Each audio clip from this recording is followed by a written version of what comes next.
सुप्रभात बच्चों। आज हम सब व्याकरण में मुहावरे से शुरू करेंगे। मुहावरे आप लोगों को 1 से 13 तक पढ़ने हैं जो आपकी पुस्तक में हैं। कुछ बच्चों के पास पुस्तक नहीं है, इसलिए मैंने असाइनमेंट में 1 से 13 तक के मुहावरे और उनके अर्थ लिख दिए हैं। आप सब उसको पढ़ के उनके अर्थ लर्न कर लेंगे, याद कर लेंगे। अब अगला टॉपिक आता है पत्र। बेटा, पहले ज़माने में जब हमारे पास इतने तकनीकी साधन नहीं थे, जैसे आज तो हम मोबाइल, फ़ोन, ईमेल, चैट द्वारा एक दूसरे को संदेश भेज देते हैं, लेकिन पहले ऐसा सब नहीं था। तो हम सब पत्र के माध्यम से ही अपने रिश्तेदारों को, अपने फ्रेंड्स को पत्र द्वारा एक दूसरे की बात समझाते थे। तो पत्र 2 प्रकार से लिखे जाते हैं, एक औपचारिक पत्र और एक अनौपचारिक पत्र। इंग्लिश में जैसे आप लोग पढ़ते हो फॉर्मल लेटर, इनफॉर्मल लेटर। तो औपचारिक पत्र में कौन से पत्र आते हैं?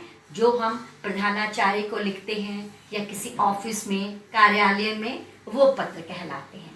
और अनौपचारिक पत्र कौन से कहलाते हैं? जो हम अपने मित्रों को, संबंधियों को, अपने माता पिता को, किसी को बधाई का संदेश देना हो या किसी को शोक संदेश भेजना हो, तो वे अनौपचारिक पत्र कहलाते हैं। तो हम आज सबसे पहले पढ़ेंगे औपचारिक पत्र। आपके सिलेबस में है औपचारिक पत्र।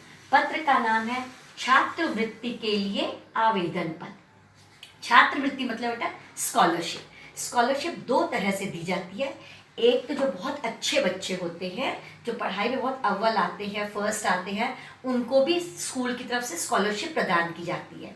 या फिर दूसरी तरफ की स्कॉलरशिप वो होती है जो कुछ बच्चे पढ़ना तो चाहते हैं लेकिन उनकी आर्थिक स्थिति ऐसी नहीं होती या पैसों की तंगी होती है कि उनके माता पिता फीस नहीं दे सकते, उनको पढ़ा नहीं सकते, तो उन बच्चों को भी स्कूल की तरफ से छात्रवृत्ति प्रदान की जाती है।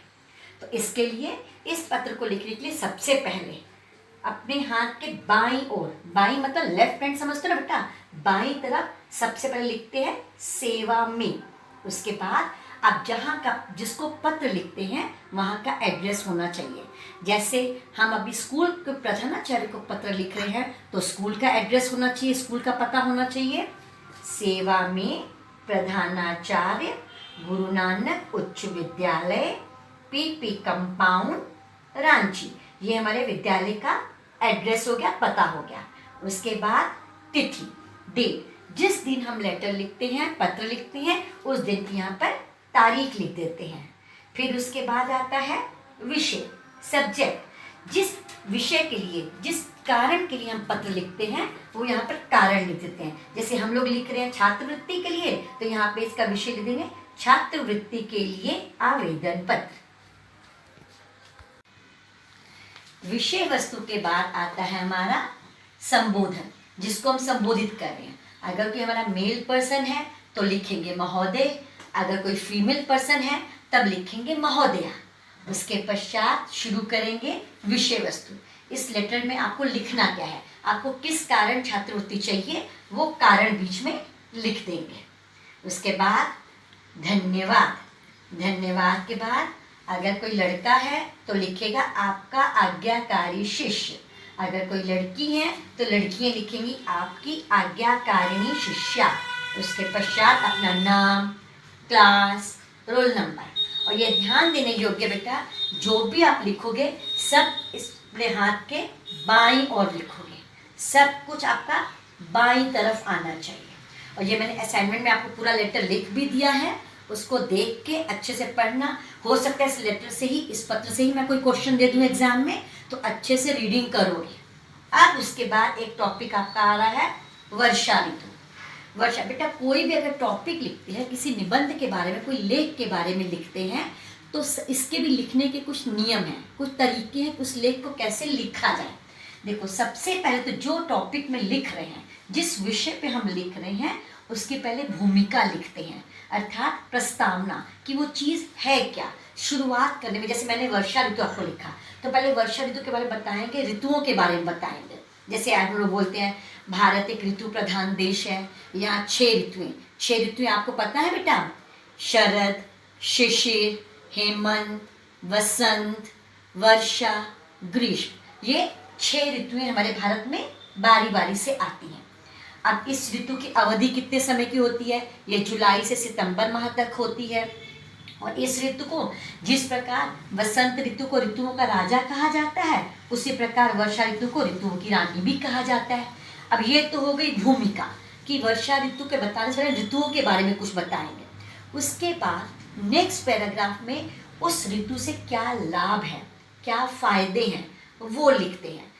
जैसे वर्षा ऋतु आने में, जब गर्मी के बाद वर्षा ऋतु आती है तो धरती लगता है जैसे धरती की प्यास बुझ गई है, धरती एकदम लहलहा उठती है, चारों तरफ हरियाली छा जाती है, पेड़ पौधे जैसे लगता है कि बारिश से नहाए हुए से लगते हैं, नदी नाले तालाब जो गर्मी में सब सूख जाते हैं वो पानी से भर जाते हैं, चारों तरफ हरियाली ऐसी छाई जाती है जैसे लगता है कि धरती ने हरे रंग की चुनरी ओढ़ रखी हो। तो ये सारे इसके पहले फायदे बताएंगे।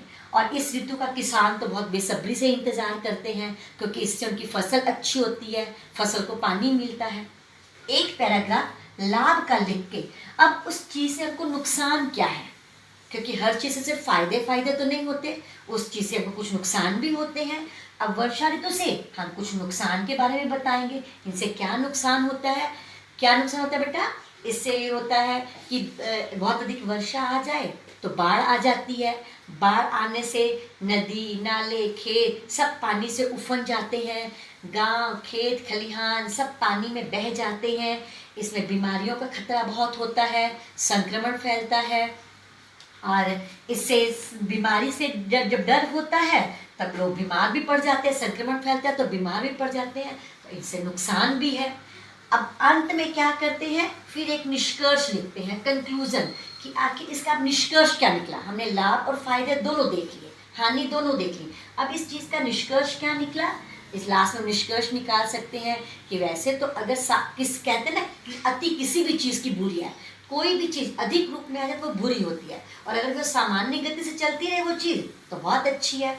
ऐसे हम कंक्लूजन में लिख सकते हैं, निष्कर्ष में लिखते हैं कि अगर सामान्य रूप से वर्षा होती रहे तो वर्षा ऋतु हमारे लिए, हमारे देश के लिए, हमारे किसानों के लिए बहुत लाभदायक है बस, लेकिन ये सामान्य रूप से होनी चाहिए।